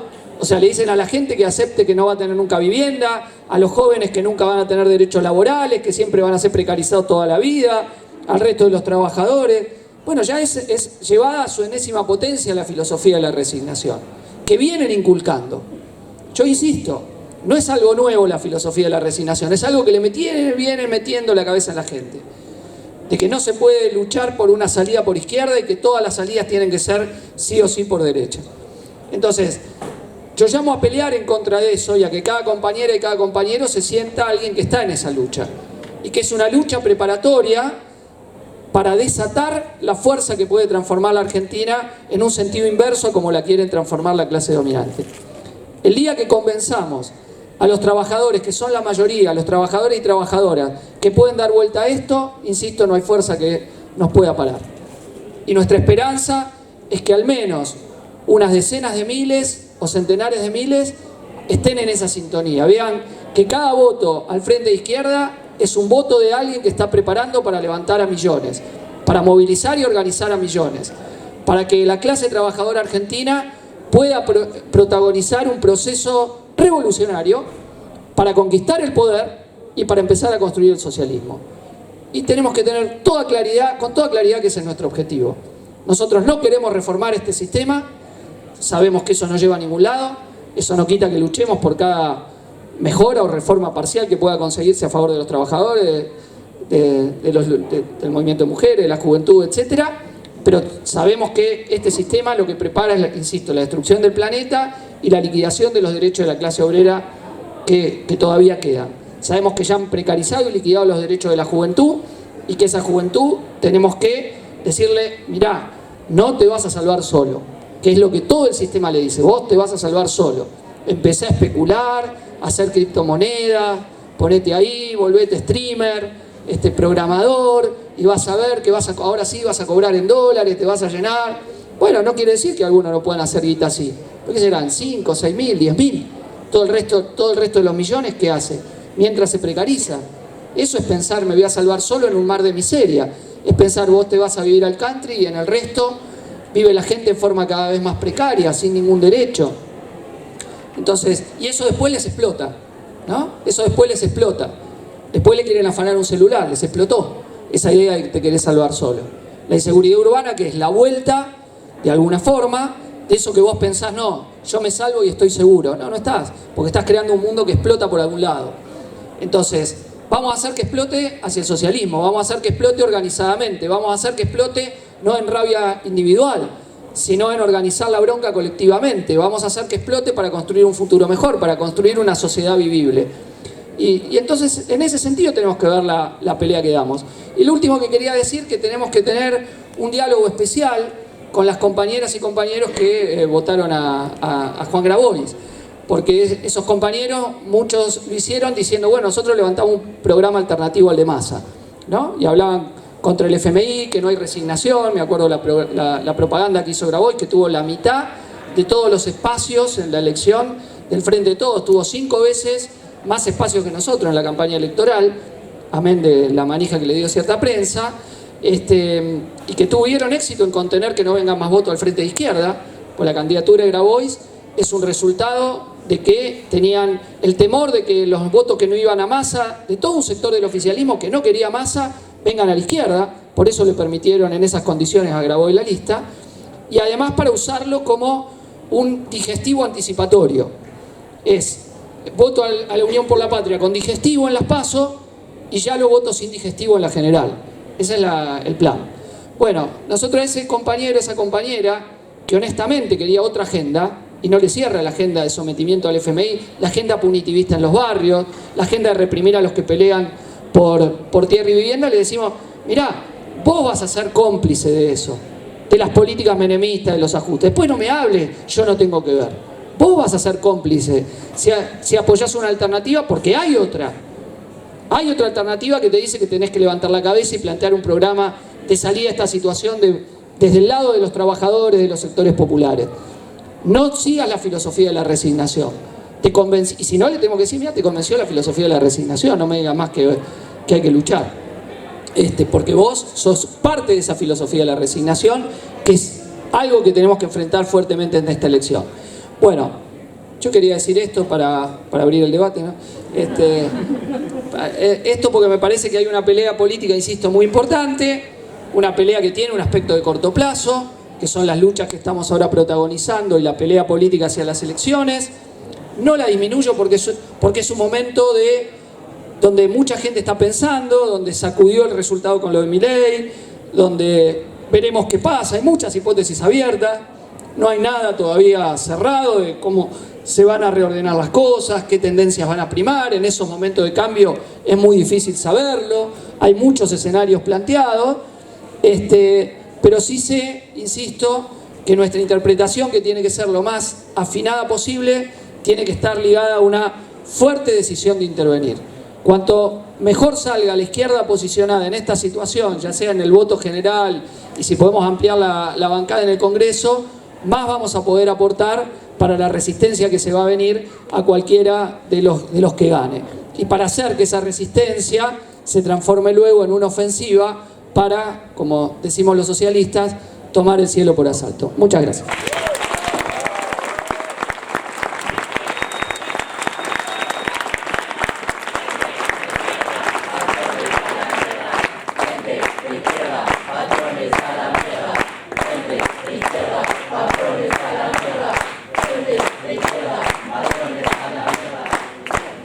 Bueno, ahí.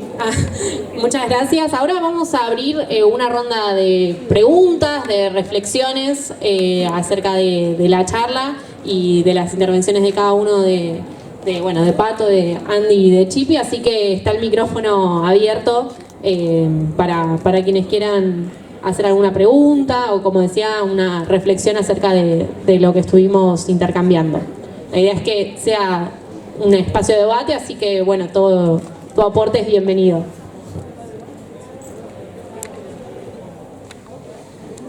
Buenas, yo soy Mariana de Secus y nosotros desde No Pasarán estábamos convocando a otros colegios y a cualquiera que quiera participar a hacer donaciones, que vamos a estar en la Plaza Lavalle por lo de Malón a las 15 horas.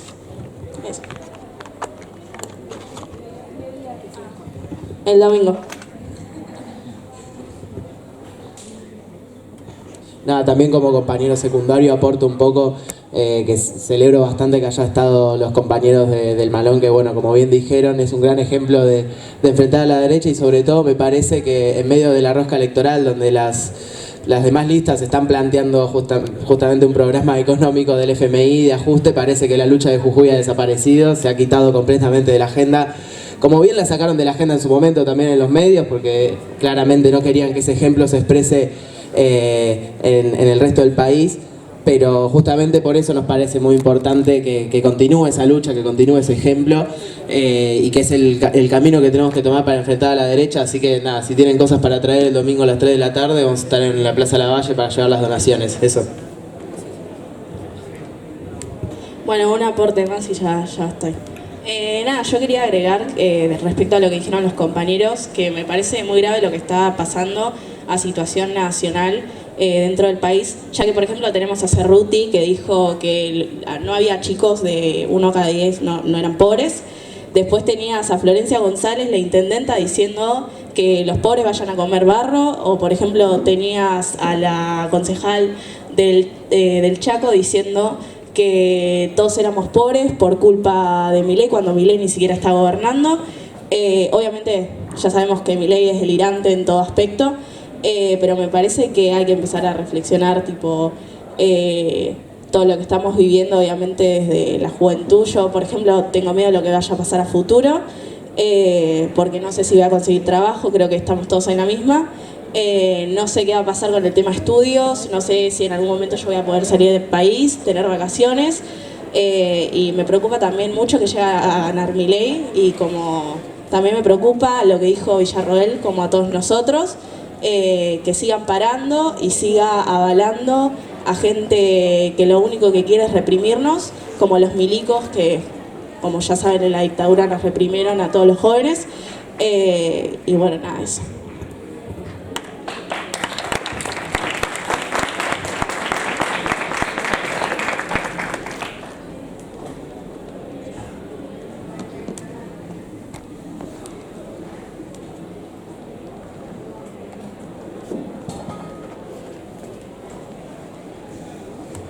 Buenas, yo tenía una pregunta porque estuve viendo muchas agrupaciones que dicen ser de izquierda o que son de izquierda, que no están llamando tanto a votarnos a nosotros del PTS, sino están diciendo cualquier voto en contra de Milei es válido.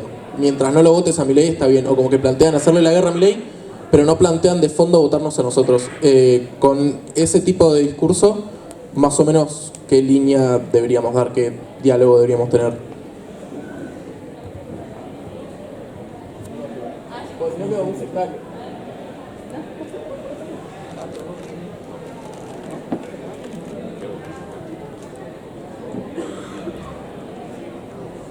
No sé si quieren hacer alguna pregunta más y capaz la respuesta de conjunto. Está bueno, digamos, que intentemos pensar también cómo responder a los debates que tenemos todos los días. Acá en la Facu, todo lo que estuvimos charlando, creo que los vemos, así que eso, está abierto para que puedan hacer preguntas y reflexiones también.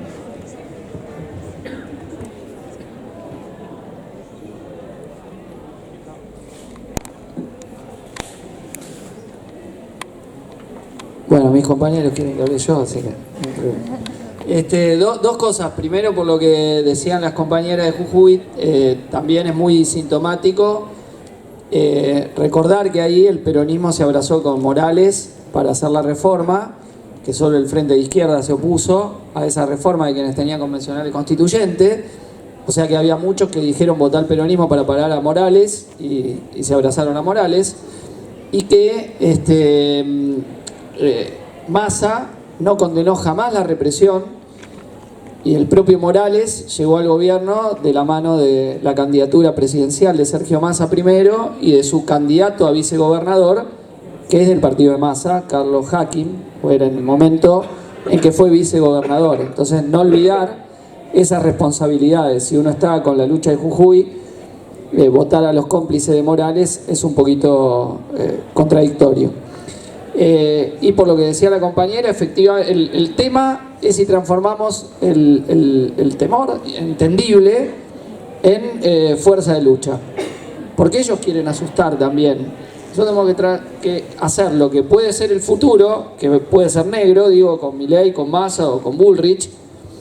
Obviamente que si hay una vicepresidenta prodictatorial es algo que no queremos y que sabemos que va a ir en contra de los trabajadores, etcétera. Pero sabemos que no es que tienen la voluntad ya construida de la población aún ganando una elección. Miren, se hablaba mucho también de lo que iba a pasar en Brasil con Bolsonaro, y Bolsonaro duró 4 años, y Trump duró 4 años, y se desgastó.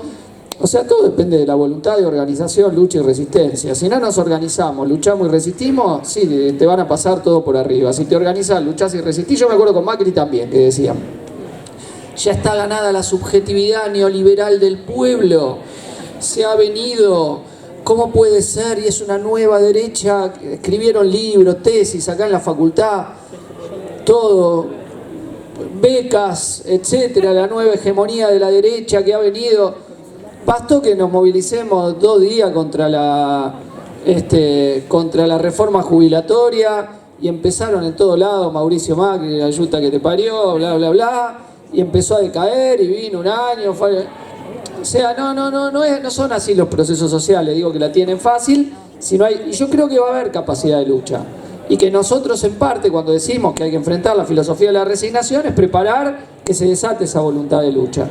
Sabemos que van a querer contener, pero acá hay procesos sociales que, insisto, no es que una parte de los jóvenes precarizados votan porque quieren estar más precarizados. Creen que van a estar mejor y cuando no estén mejor van a protestar y se van a enojar mucho con el propio tipo al que votaron.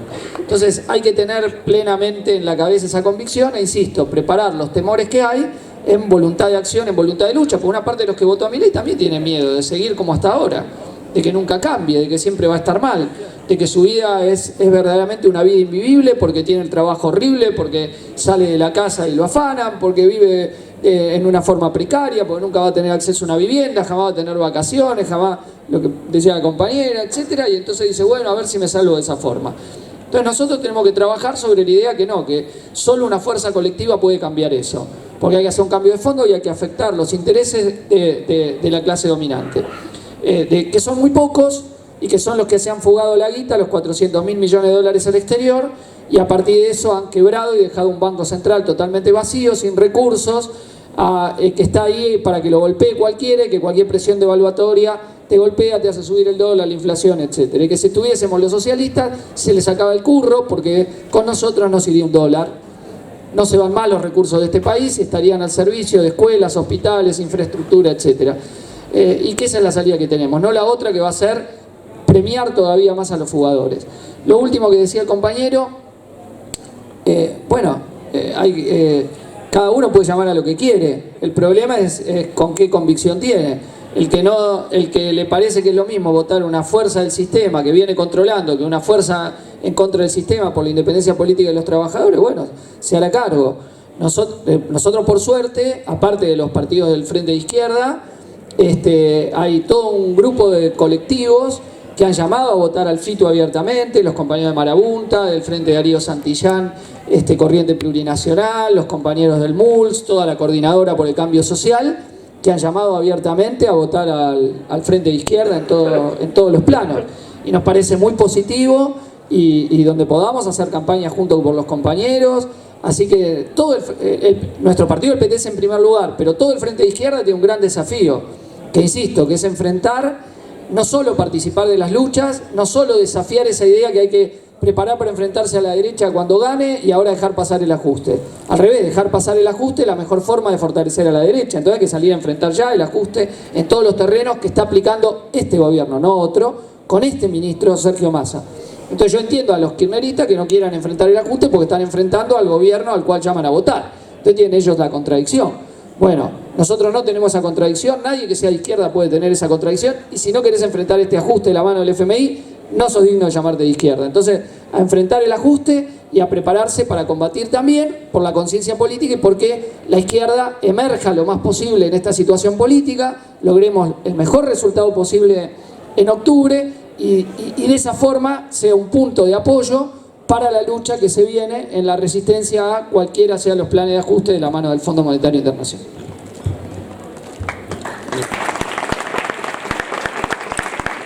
Yo sumo dos cositas cortas por las preguntas, pero también porque hay un clima de politización que todas, calculo que vemos, que hay mucho debate, porque fue un shock la elección.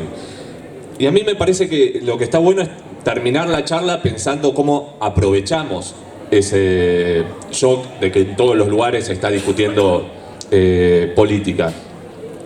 Porque por lo del miedo que decía la compañera, hay un montón de sectores que ven eso y después hay un montón de sectores, como decía Chipi, que tienen esperanza en que puede cambiar algo y tienen esa esperanza incluso en Milei. Nosotros tenemos que buscar dialogar con los dos. Hay un punto que es importante, que es, evidentemente Milei llegó a un montón de jóvenes, sobre todo por las redes sociales. Nosotros no tenemos que subestimar ese aspecto. Por ejemplo, en las redes sociales hay un montón de discusión que no es solo los trolls de Twitter o de X o como le ponga Elon Musk ahora, sino que hay discusiones ideológicas, que hay discusiones profundas, que hay discusiones sobre el medio ambiente, que hay discusiones sobre qué pasa con la precarización laboral, si se puede dolarizar o no, si está bien privatizar el agua como dice Milei o no. Y son discusiones que lo que tiene un buen punto de partida que podemos aprovechar es que cuestionan cosas que no estaban cuestionadas. O sea, si vos querés discutir de nuevo cómo se organiza todo el país, nosotros podemos salir a discutir por qué la clase trabajadora puede organizar racionalmente la economía al servicio de las mayorías y no al servicio de que unos pocos saqueen el país con el extractivismo. Eso digo porque hay una parte que hay compañeros acá y compañeras que están sobre todo en centro de estudiantes, algunos en sus laburos tendrán sindicatos y todo, pero después hay un montón de gente que como no está ahí, nosotros también tenemos que ir a buscarlos por las redes sociales o por donde estén, porque tenemos que intentar llegar como podamos. Y el otro punto es que evidentemente más hay que ver cómo se desarrollan las elecciones, pero en los lugares de trabajo y en los lugares de estudio se va a volver a ver un nivel de politización y de organización, especialmente si gana alguna de las listas de la nueva o de la vieja derecha, como diría Andrea, pero por ejemplo en sociales esta semana o la semana pasada volvió a haber una asamblea más o menos grande, en Filo también. Entonces nosotros tenemos que aprovechar esa politización que hay en los centros de estudiantes, en los lugares de trabajo, para ir a discutir. Mirá, la novedad no es que la derecha quiera atacar a los centros de estudiantes, que quiera atacar a los sindicatos, que quiera atacar la educación pública, la salud pública. El otro, charlábamos con Andrea, no sé, ustedes tienen confianza para decirme Pato, pero que habíamos leído los dos un libro de Harvey, un marxista, sobre el neoliberalismo. Si vos ves la historia de cómo se instauró el neoliberalismo, y lees las ideas de libertad que ponían, de cómo el mercado iba a solucionar todo, de cómo los mismos gobiernos progresistas destruían por desfinanciación la educación pública, la salud, acá en Argentina todo lo que son los servicios públicos, la luz, el gas, etc. Una vez que los destruían porque los dejaban de financiar, te decían el problema es que hay que privatizarlos para que funcionen mejor. Entonces destruyen también las organizaciones. ¿Por qué le doy tanta importancia a las organizaciones como los centros de estudiantes o los sindicatos en los lugares de trabajo? Porque esa fuerza social que decían Andrea y Chipi se organizan en esos lugares. Y nosotros tenemos que ir a decirle a los estudiantes, mirá, si queremos defender la educación pública, primero tenemos que recuperar nuestro centro de estudiantes. Y no podemos recuperar nuestro centro de estudiantes si las conducciones del oficialismo no salen a luchar o aplican el ajuste de la gestión, porque si no es hacerle el juego a la derecha. Entonces la primera tarea es recuperar esas organizaciones y sacarlas de esa pasividad, porque como esa pasividad, así como se construyó, nosotros tenemos que construir una nueva politización y una nueva forma de organización desde abajo, pero aprovechando que son lugares que existen, lo mismo en los secundarios. O sea, tenemos que ir a decir hay que organizarnos, hay que salir, y la forma es organizarnos desde abajo, nosotros con nuestras ideas políticas, pero salir. Porque, insisto, la novedad no es que la derecha vaya a atacar ni la salud, ni la educación, ni a los sindicatos, ni a los centros de estudiantes, ni nada. Esa es la norma, eso va a ser así, como decía Chip, y vos te tenés que preparar para eso, no hay otra. Lo que tenemos que hacer es cómo nos preparamos mejor a nosotros, y por eso sí creo que el diálogo que hay que tener con sectores que votaron a Grabois o que son kirchneristas, etcétera, es decir, loco, ¿a dónde llevó tu política de no movilizar? No tiene que ver con que estemos acá. Yo el raconto que hacía de diciembre del 2017, donde el gobierno de Macri queda en jaque a la situación de que casi gane Milei, y todas las veces que se desmovilizó, escúchame, ¿no te parece que eso afectó un poco al clima político? Que si los sindicatos no representan a nadie, eso facilita que se bastardee a los sindicatos. Que si el movimiento de mujeres no sale a las calles, eso facilita que se lo iguale con un ministerio vaciado. Bueno, entonces me parece que hay que interpelarlos también por decirle, a sacar un balance de lo que viene para atrás, que fue una espiral de mal menor, no movilizar para el mal menor y no movilizar para el mal menor, así estamos en masa. Y lo último cortito que me hacía acordar el caso, el ejemplo del amigo de Chipi, que esta semana estaba en una reunión donde había militantes peronistas de izquierda que habían militado también en los 70. Y contaban, ¿no? Ustedes vieron el video ese seguro de Milei diciendo Ministerio de Educación fuera, no sé qué, fuera. Milei no inventó nada, o sea, si se ven las cosas. En la elección del 89 estaba Angelós. Angelós era el candidato de los radicales, contra Menem, que era del peronismo, después que ganó la interna. Angelós era el lápiz rojo, que era ir tachando, o sea, lo de fuera era un lápiz rojo. De hecho, hacía la campaña con un lápiz rojo enorme, digamos, así, entonces era lápiz rojo de ajuste. O sea, todo lo que dice Milei del ajuste, todo eso, no inventó nada, está todo hecho, digamos. Entonces el compañero este decía, a nosotros nos hicieron creer que había que votar a Menem para que no ganara el lápiz rojo de Angelós. Dice, y lo peor es que los radicales no tenían fuerza para hacer ese ajuste, porque tenían todos los sindicatos en contra, pero Menem sí lo tuvo. Entonces, este compañero decía, yo no sé si Massa no es peor que Milei, lo cual es más complejo, volveríamos a decir, con Chip y la carrera de sociología, porque los sindicatos se pueden vender a Milei, no es que Milei no tiene los sindicatos y entonces no tiene nada, puede tejer esas alianzas. Pero digo para que pensemos que el mal menor no siempre es el mal menor. A veces el mal menor es el que puede garantizar tener la fuerza para llevar adelante ese ajuste. Entonces, eso digo porque incluso fue un compañero peronista de los 70 que decía, yo no soy trotskista, termino votando al FIT porque si estoy contra el FMI, ¿a quién voy a votar? Dice, yo estoy contra el FMI, ¿y a quién voy a votar? ¿A Massa? No, a Bullrich no, a este no.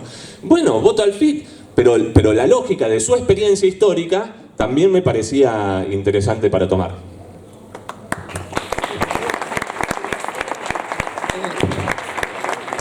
No, yo una cosa que quería decir porque no me expliqué bien. En una cosa que es muy importante y que nos tenemos que autocriticar. Los derechistas de Milei nos sacaron ventaja en las redes. Entonces, compañeros, hay que remontar esa ventaja. Cuando yo digo que hay que enfrentar, que hay que pelear, es para, no sé si se entendió bien, yo estoy diciendo que cada compañero que maneja las redes digitalmente, al combate. ¿Cuántos videos hizo? ¿Cuánto TikTok? ¿Cuánto coso? No tomarnos en joda videito de TikTok, porque ellos hacen un montón y llegaron hasta el último rincón del mundo. Hacer videos combatientes y hacerlo también, es parte de la lucha política, es un terreno más de la lucha política, como una asamblea, como otra, es meterse, contestar. Cuando los de izquierda posteamos algo, cualquier cosa, se nos meten centenares de tipos de derecha. Los de derecha postean y nadie de izquierda lo molesta. No, a molestar a los de derecha, a molestarlo. a cada compañera y cada compañero, a que use su creatividad para contestarle argumentos, a los de Milei, a los del mal menor y todo. Desatar la creatividad también en un terreno que manejan mucho mejor las nuevas generaciones que las mías, ¿está bien? Que soy del siglo XX. Ustedes que son siglo XXI, pelean en parte del terreno que se nos plantea en el siglo XXI, utilizando los medios del siglo XXI. Entonces, yo creo que subestimamos en parte ese terreno, no está mal decirlo y entenderlo, pero estaría mal no revertirlo. Entonces, yo pensé que Pato iba a ser más siglo XXI y fue muy siglo XX solo, ir a las asambleas. Dijo primero esa, pero después se bandeó a siglo XX. Solo a las asambleas, etcétera, que está muy bien y que hay que darlos. Y si me dicen a mí, yo creo que habría que haberles ganado las asambleas sociales con un poco más previamente. A mí me gusta ganarles las asambleas, a los que dicen hay que votar a masa y traer más gente y habernos matado y decir yo no pierdo una asamblea en esta facultad, esta asamblea no va a ser de mal menor, y se ganan todas las asambleas y hay que ganarla. Y hay que prepararla para ganarla. Después puedes perder o no, uno más, uno menos, pero hay que prepararse para ganarla y yo creo que hay que hacerlo con todo. Muy bien. Pero digo, junto con eso, aparte de ganar las asambleas y venir con todo, ir a la lucha, al combate, a todo para que se pronuncien y todo y doblegarles la moral y a verles. Yo me acuerdo cuando Pato decía cuando estaba Menem, me acuerdo de una asamblea de Marcelo T. de Alvear, donde entre que ganó Menem y asumió, que estaban los saqueos, todo eso, y había estado de sitio, habíamos tomado la facultad, estaba esta misma facultad de 5 carreras, entonces había una asamblea por carrera.